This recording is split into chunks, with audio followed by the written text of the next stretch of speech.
Okay.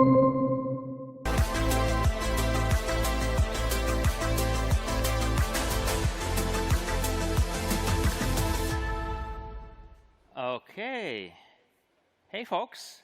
Good morning, everyone. Yes, as he said, I'm going to take about my favorite topic, open source, right? As you may have guessed. And specifically what makes open source work. Now, with that, I wanted to ask you, what is open source software for you? Any thoughts? What do you think about when you hear, oh, this software is an open source? Okay. Well, that is a good answer, right? And many will go kind of to this like a very standard answer, what we talk about. Well, there is this open source software. It kind of has a license, and that license matches their open source software definition, right? And if you go to OSI, kind of opensource.org, you can find this kind of rather elaborate definition what the open source license may require, right? It will be, free distribution and so on and so forth, right?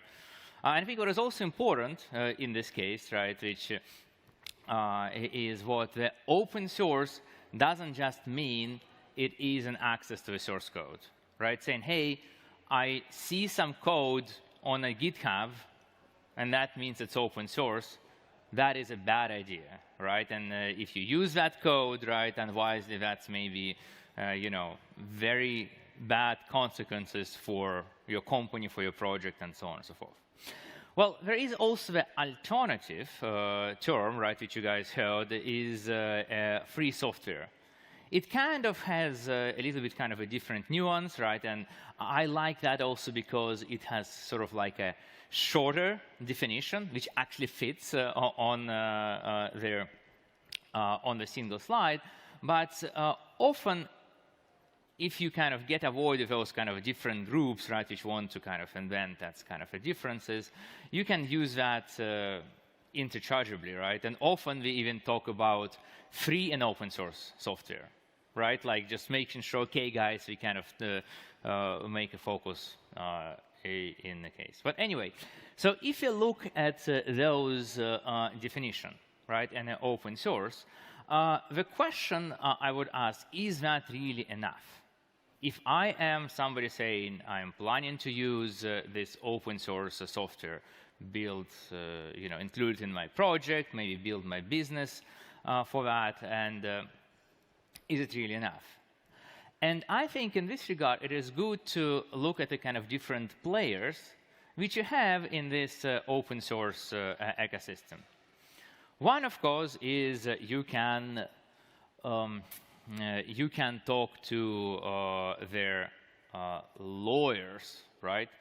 And if you speak about the license, well, that is where lawyers like to get involved, right? And for them, the open source is actually that is kind of a very specific license definition, and legally that may be okay, but that is kind of not really the whole story of that. Now, and I think that is a very important, in the last number of years, we also have this state of commercial open source software investors, right? Now, I started in open source, when was it? In the late 90s. And I would call that as an era of romantic open source software, right? There was not a big business around open source, right? There would be, just a bunch of people doing that software, sharing it, right? Because that is what they did, right? And open source was, I think, more like a form of art. If you guys ever heard Linus Torvalds talk, right, and he even had written a book, why did he create Linux? That was not to get rich, to buy an island, right? His statement was, I did that just for fun, right? Hey, that was a fun thing to do, right? Many other people would create that, well, because maybe we want to make a difference and so on and so forth, right?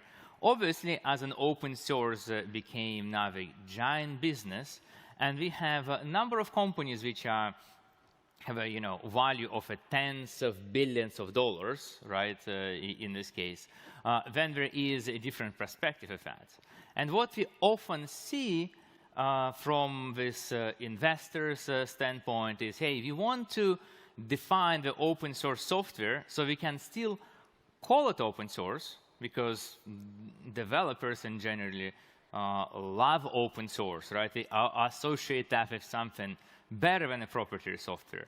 But at the same time, they can make all that kind of money, and that comes as, hey, we want to exercise that kind of like a leverage among our customers so they have nowhere to run, right? Like we want to have that kind of stickiness, which at large extent can conflict with original open source software efforts.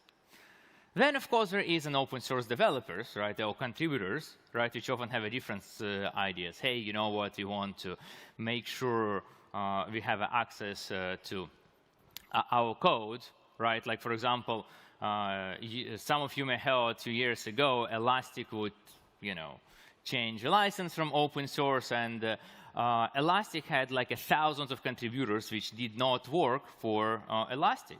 And a lot of say, well, guys, that is kind of not cool, right? Because we contributed to this project, right, with assumptions that we are going to have a continuing, access to a thing we try to create, and then you say, now, oh, thanks, not anymore, right? We're now changing the license, it's not open source anymore. But I think the most important right now, right, and that is where the open source software has a biggest impact, this is actually the end users of their open source software. And I think this is where the change has been happening through the years, right? Now, I remember when I was first involved in open source, again, that's kind of late 90s, early 2000s, you would come to like an open source conference. There was like O'Reilly running OSCON, a big open source conference, and that was really this kind of a hardcore open source people. Everybody would kind of write open source. Majority would be like, C programmers, right? Or maybe they would be like Perl programmers, but they also would know C, right? It's kind of really was, you would think about at that time the open source was hard, and open source existed, kind of was done by developers for developers, right? Then we can see things changing slightly, right? You can say, well, if you think about database technologies, Postgres, MySQL, for example, how many of the people who is using these databases is actually comfortable going inside the database kernel and improving the database optimizer, for example, or solving some, complicated distributed system replication stuff, right? It's probably fraction of 1% compared to what use that, right? And then, if you look the last few years, we have even more of an end-user open source software. If you think about, solutions like Cal, or the Mautic, right, which is marketing software, and many, many others, which is a software, open source software, right, which is created to be used by the people who are not even going to write code, right? Or I think I could also give here example of like a WordPress, even though that kind of created, existed for a very long time, right? And I think that is very important, right? In my opinion, if you look at the open source, where most value is created, right? Value in the universe, that is about value for end users of the open source software. Now, let's think about for the users. Why would users use that open source software? And there could be, a number of different reasons. But as I talk to different people, it usually amounts to those few things. One is cost. Open source software, right, if you think about things like a total cost of ownership, is not free, right? You still have to cost it, maintain it, and so on and so forth, right? But typically, it's cost lower because of the other thing, there is not a single vendor lock-in.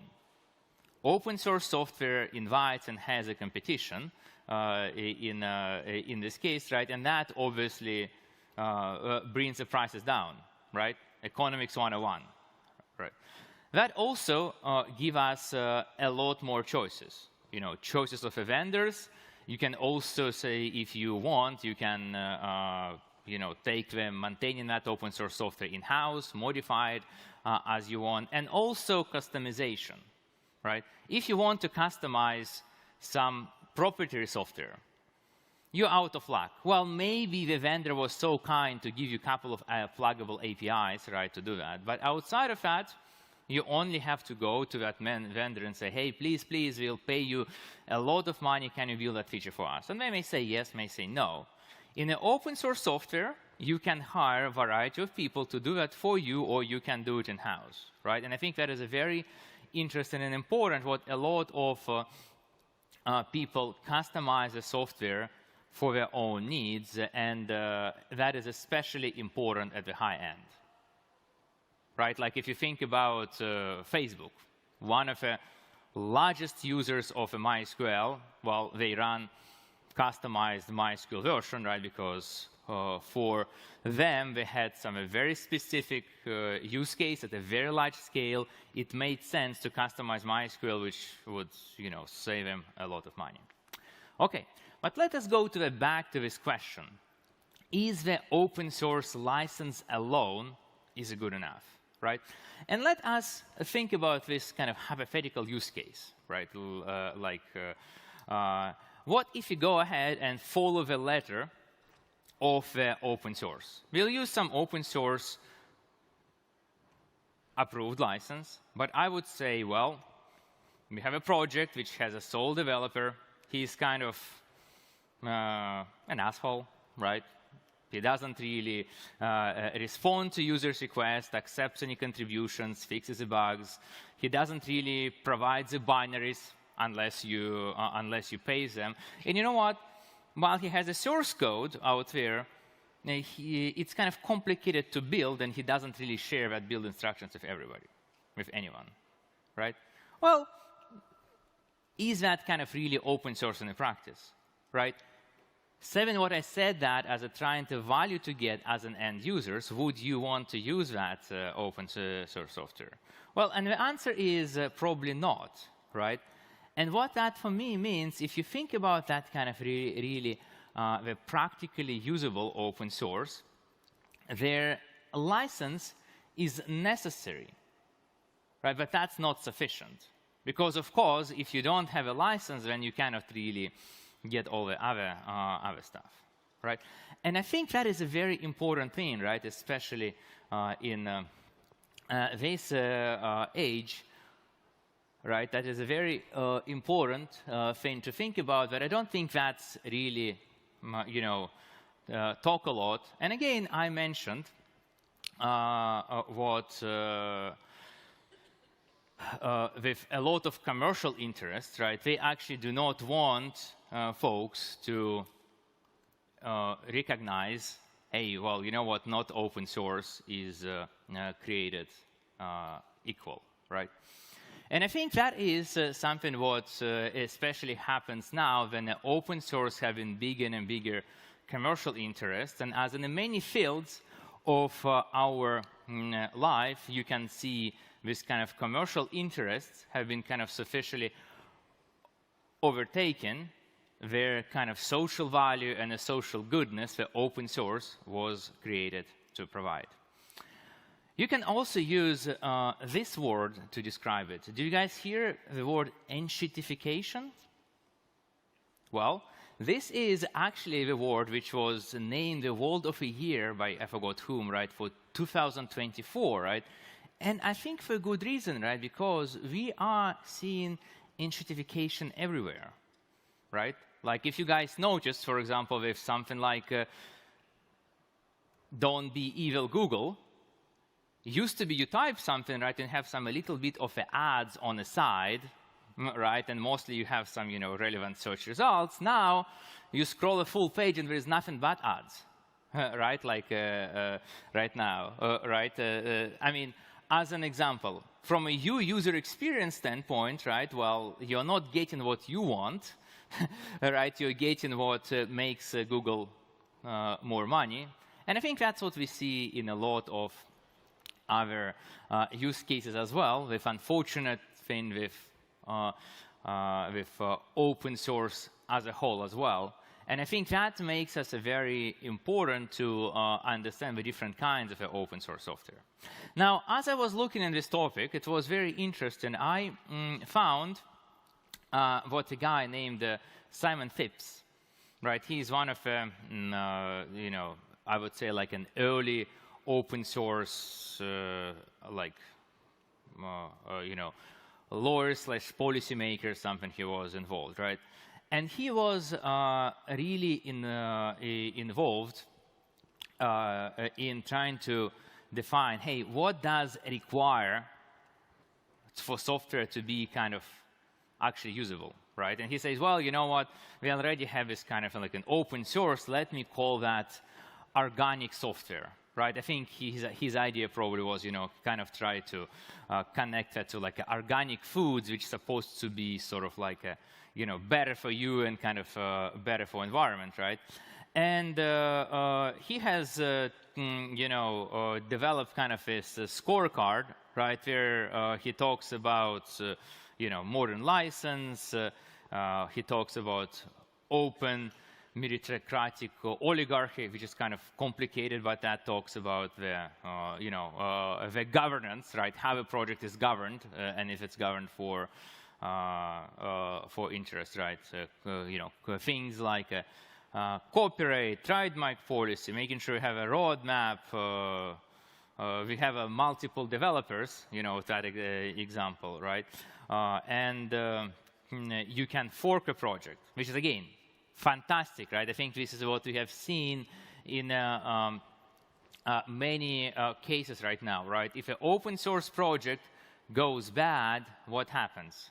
Fork happens, right? Like we have seen it, well, again, from an infrastructure standpoint, you know, HashiCorp that changes the license for Terraform, boom, right? There is an OpenTofu born, right? Then Redis change the license and a Valkey is born. And then what is interesting, right, in this case is also that kind of impacts the upstream. Because Redis change the license, Valkey is born, Redis says, oh shit, and it kind of releases the stuff back with open source license, you know, feels a slightly different one. So anyway, I think that is a very, you know, interesting work. I provided some links out there if you want to read more, right? What was interesting is I found that actually after I did my own work, kind of is sort of like a, you know, Peter's take on the same thing, right, which I wanted to talk to more, and in this case, as example, right, I looked at different database software because, well, that's where a lot of my experience come, right? And here are criteria I would want to talk about, right, which kind of has a lot of overlaps with assignment work. One is a governance, right? I think that is a very, very important, right? Do you actually have a software governed for the commercial interest of a single vendor, right? Or is that really governed for the benefit of a community at large, right? Typically, you would have some sort of, you know, foundation, right?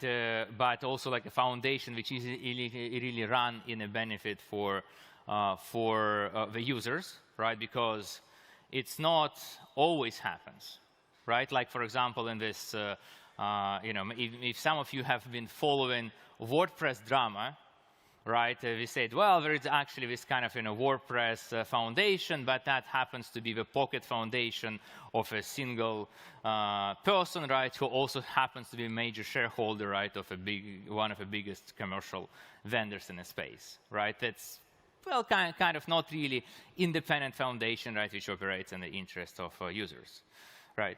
Now, we also need to make sure, right, that there is a public development model, like everybody can contribute, because, well, if it's, you know, like a very secret, that can be problematic, right, for people to do. We need to make sure contributors accept it.